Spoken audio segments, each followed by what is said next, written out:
In this guide, I'm going to show you how you can restart your Nintendo Switch 2. There's actually two different ways to do this depending on your situation, but if this guide does help you out, make sure to like the video and subscribe to the channel with all notifications on. It really does help the channel and lets us know that you want more content like this. We'd greatly appreciate it, and if at any point throughout this guide you did have any questions, just ask them down in the comment section below and we can help you out further. I'm going to be doing my best to reply to every single comment down there. Let's start by just going over the normal restart method. Essentially, all you have to do is press and hold down on the power button on the top of your Switch 2.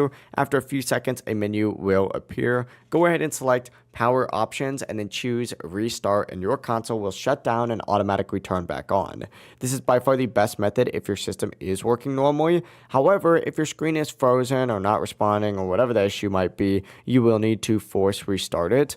To do this, go ahead and press and hold down on the power button again. Just keep holding it down though for about 12 to 15 seconds. Even if a menu appears, continue holding down on that button and the screen will eventually go completely black. That essentially means that the console has fully powered off. And after that, wait about 10 seconds, press the power button again to turn it back on, and your Nintendo Switch 2 should now boot up normally. It really is as simple as that. If you guys did have any questions, just ask them down in the comment section below, and we can help you out further. I'm going to be doing my best to reply to every single comment down there. Before you do leave this guide, though, make sure to like the video and subscribe to the channel with all notifications on. It really does help us out and lets us know that you want more content like this. We'd greatly appreciate it. Have a great rest of your day, though. Peace.